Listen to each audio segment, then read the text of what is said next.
Hey everyone, I'm back with part 15. I think this is finally going to be the last video of me talking about the presidential debate. So next, Trump and Vice President Harris were asked about climate change and what they would do to fight it. Vice President Harris pointed out that Donald Trump has called climate change a hoax. She also pointed out the fact that it's now really difficult in some places for people to get home insurance, and if they're able to get it, they're having to pay ridiculous amounts of money to have that coverage. I think we can all see the evidence around us that climate change is definitely a real thing.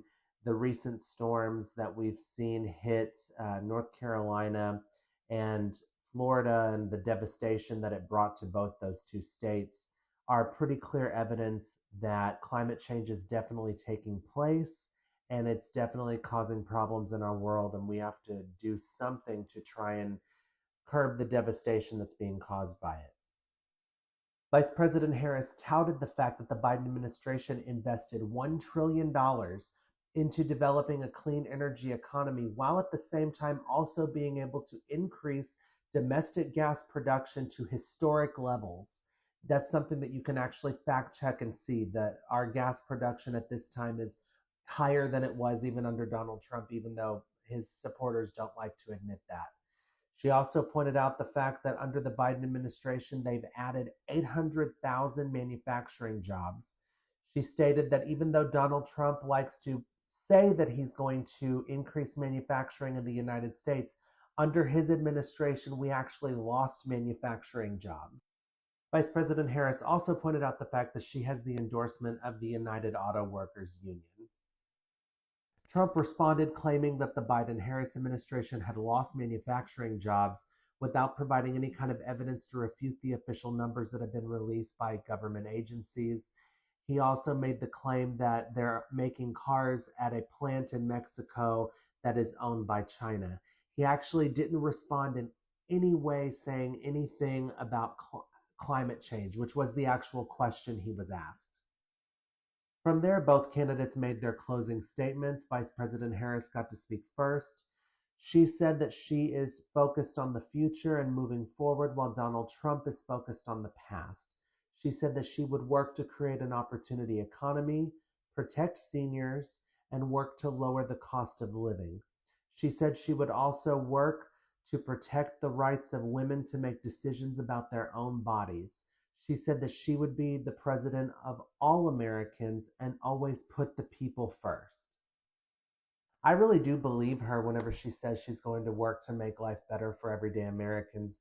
I mean, just given the ideas that she laid out during the debate, the $6,000 child tax credit, the $25,000 tax credit for new home buyers, the $50,000 tax credit for new small business owners. I mean, that one alone is just so huge because the current tax credit that you get for starting a new small business is $5,000. And to have that increase to $50,000 is just such a huge thing. And I think will definitely spur a lot of people to start new small businesses in this country and give a huge boost to the economy.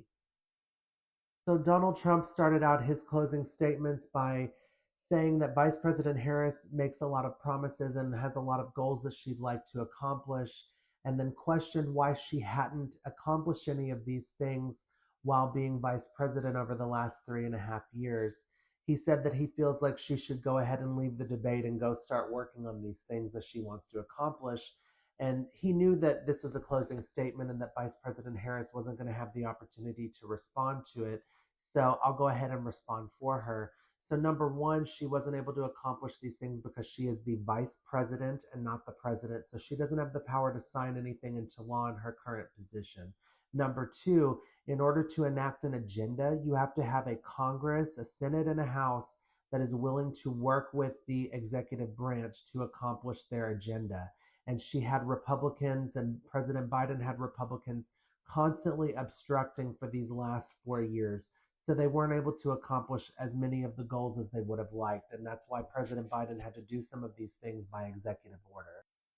He again made the claim that Vice President Harris wants to ban fracking, even though she said she believes it is possible to work toward having a green energy economy while continuing to allow fracking to take place. He then said that he rebuilt the military, but President Biden and Vice President Harris gave it away to the Taliban. I assume that he's talking about the military equipment that the Taliban obtained. And again, like I said in the previous video, that the equipment that they were able to get their hands on was equipment that was given to the Afghan government that they unfortunately did not secure themselves, and the Taliban was able to get their hands on it. He then said that President Biden and Vice President Harris have been the worst president and vice president of all time. And then that was the end of the debate.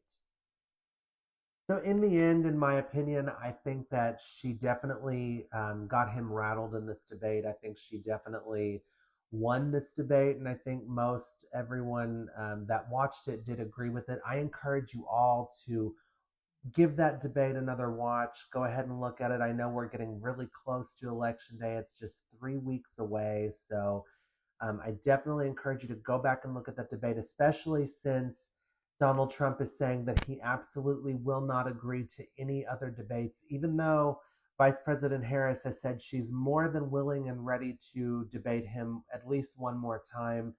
He said no more.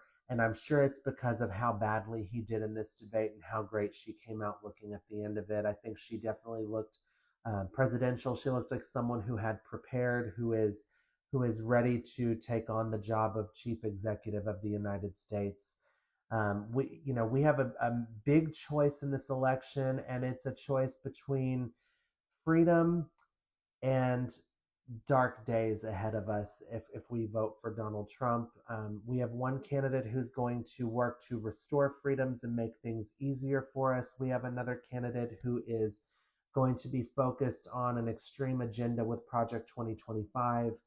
He will be working to enrich his friends and his donors that are the most rich in our country, whereas she will be working to make people in the middle and lower classes able to move up a little bit in life. And that's really what I think the goal of every successful president should be.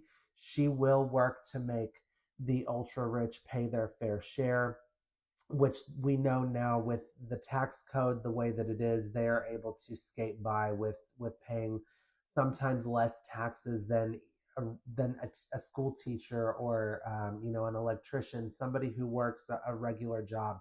And that simply is unsustainable, and we can't allow that to continue. So I definitely encourage you all to do your research, stay informed. She's given a lot of interviews this week. I encourage you to go watch some of those interviews if you don't feel like you know her well enough just yet. But definitely open your mind, open your eyes, and listen to what she has to say, because she's definitely, I think, in this election and running for the right reasons, and that is to make our lives better. So um, that's going to be the end of this video, but I thank you all for watching. If you've watched all of these other videos in this series, I thank you so much for watching those as well. Please like the video. Please follow me if you want to see more. I'll probably be putting out another video tomorrow.